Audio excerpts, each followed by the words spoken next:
Hey everybody, Eric Schweitzer here for TheGamer, back with another breakdown of the Game Awards Game of the Year nominees, joined today by Vaspaan Dastoor. Hello, Vas.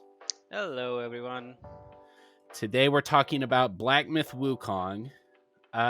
This is a game of these 6 nominees. I was actually a little bit surprised to see this make the cut. Were you surprised at all? Not really. Black Myth Wukong is probably the most hyped game of the year. It's been hyped for months since before it came out. It Yeah.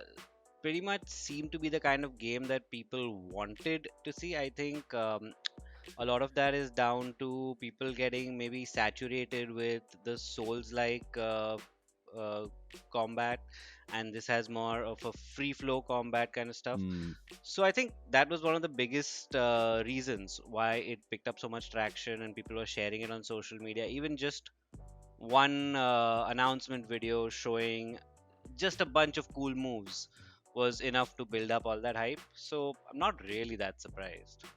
I guess the reason I say I'm surprised is because it reviewed okay. It reviewed like low 80. I think it might actually be the lowest rated It Game of the is, Year yeah, nominee. it's the Okay. lowest rated Metacritic on Metacritic, which has been nominated for the TGA. But I don't really find that surprising because you have the critics' opinion, you have the players' opinion, and I think the TGA usually takes a mix of both. So that's not really too surprising for me, especially given how much footage the game's been getting ever since it launched. I mean, the character itself, the chosen one or Wukong, whatever you Yeah. want to call him, he's pretty much become sort of a mascot. In fact, recently I saw a poster where I think the UEFA Nations Cup. I don't remember which soccer tournament it was, where the official poster of the China versus Japan match was Goku versus Wukong. So it's Oh, become wow. really popular. So it's definitely got a fan following out there. Yeah, and I think having a big international success for a Chinese studio is significant. I don't know if we've had one at Wukong's level before from a Chinese studio. Definitely not. I think this pretty much marks the occasion of China entering the Mm. AAA market, and that's something to really celebrate. No matter what your political opinions are, what do you think? A country making a game that's so big that it makes such a big mark is Yeah. pretty much a sign of the growing nature of the industry. And Right. it's not just limited to Japan and the West or Europe, but China's entered the market too, and who knows what else we're going to get from them. Yeah. Yeah, so as you said, a hugely hyped game. Every trailer, every little clip we saw of this one, got people were really excited for it. Since you're here to argue why it should win Game of the Year, I'm assuming you believe it lived up to the hype. I was skeptical at first Mm. when I saw just the trailers. Obviously, like don't go, don't base your opinions on trailers or anything. But once I started playing it, the first thing that really caught my attention was the combat. As I mentioned before, it looks like a Souls like when you see a a trailer or anything like that. But when you play it, you know it's not. The Hmm. combat is so free flowing. The combat is difficult, but not as punishing as that of a Souls like. It's very fluid. It's very different from anything we've really seen. We've seen staff based combat, but the seamless movements, the animations of Wukong jumping onto his stick and slamming it down onto an enemy feels just so satisfying. And using all the powers that Wukong has been known to use in Chinese mythology, seamlessly being incorporated into the combat is just something that's just so attractive that it's hard to not be allured by it. Yeah. And secondly, I think it's also a really cinematic game. I've actually written a feature about this, but it also gives us something that the newer version of God of War is missing, is the cinematic boss battles. Mm. You feel like you're actually fighting divine entities rather than just some guy with powers. And I think the sheer scale that it brings to you is pretty amazing. Yeah. So that I think that is the main reason why why anyone would think that it should win Game of the Year, and why I think it should win Game of the Year over any of the other nominees. Um, I'd also like to mention that while it adds all these elements, it takes a few things away from the traditional RPG genre. For instance, I'm going to mention God of War a lot over here. Hmm. If you may have noticed that the weapons and the armor have a lot of unnecessary stats, Yeah, like a lot for of sure. things you really don't need to go along with. Whereas every upgrade in Black Myth Wukong is just the large number getting larger. Yeah, sure, Hmm. there are a few sets you can make and all of that, but it takes out all the unnecessary stuff to just give you all the fun stuff. And I think that's a big draw for someone like the mainline audience as such. Hmm. Yeah, when I played it, I I don't play a lot of like Dark Souls. I don't play a lot of like hardcore action games like this. But the thing that really hooked me was the transformations. Be Yeah. defeating a boss and then being able to become that boss in a fight. I thought that was such a cool idea that I don't know if we've seen anything quite like that before. No, I don't think so either. And then thing is, there are so many of those transformations. So whether you're someone who likes to attack up close or keep their distance, or likes quick attacks or likes heavy slams, there are transformations for all of that. Hmm. One of Wukong's most popular powers is his ability to multiply, and they have just seamlessly integrated that so well. It's not just a bunch of doubles running around, but if you charge up to the grand slam, I don't know what it's called in the game, but the really heaviest version of the slam, where you use up all your stamina bars, all four five of them will charge up together, and if you can land that hit, you can sometimes like one shot some of the weaker bosses. So it's just Yeah. so many fun elements that they've added into it. um yeah, like stuff like that is just like when you just see it on, let's say, on Instagram or on any gameplay video, you're just immediately caught by it, and you're like, how, like, this would be so much more fun to play than the blocking and rolling of a traditional Souls like, which has saturated the market, as I mentioned earlier. Yeah.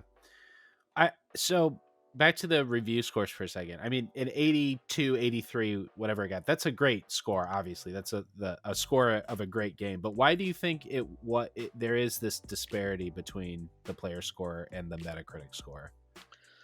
Um, I this could be a divisive topic, but it may have a lot to do with the developer as such. There have been a bunch Yeah, of stories that have come around about the developer not being a great place to work, not being very inclusive. yeah, Whether that speaks to the game itself is a separate topic, but maybe that could have affected a lot of scores. But I don't really think that 83 is a low score, as you right. mentioned. I think you need to look at it as a whole when it comes to something like such a vast video game. Giving something 83, especially at a time where we're giving games 9 on 10, 10 on 10 on a daily basis. 83 is, I think, coming to a more realistic sense. It is a good score, and I don't think it should be viewed as the game which has been nominated with the lowest Metacritic score. It's a good Metacritic score, Yeah, and I think it's worthy of its nomination. And there's absolutely no reason why it shouldn't be up there as opposed to any of the other nominees. right. The the controversy around it, the sort of like backlash to the studio, but then the defense of that studio kind of put it in this, made it one of the battlegrounds of the culture war this year. And I'm wondering Yeah. if that plays a factor into whether it wins, or I mean, at the very least, it plays into people's perspective about whether it should win or not. But do you think that the culture war aspect around this game is a factor in whether or not it will win? Honestly, when it comes to the game awards, you can't really say because, to be fair, the awards is also, besides an award ceremony, a big marketing platform. Right. So Jeff Keighley and the investors and all parties will also try and look at what's the best way for them to go forward. When it came to the whole Activision Blizzard, you know, a toxic workplace fiasco which happened last year or year before last, Hmm. there was a throwaway line about how toxic work culture isn't a great thing. We should not and will not tolerate any abuse, harassment, and predatory practices by anyone, including our online communities, And then we're back to Call of Duty. who are creating the future of all entertainment. And believe me, the future you're about to see looks absolutely incredible. Right. Right? So maybe there'll be a sentiment about it, maybe there'll be some mention about it, but I don't really think that it's going to make a difference if it comes to winning Game of the Year at the Game Awards. Because Yeah. in the end, as I mentioned, other than just being an award show, it's a marketing platform. And Right.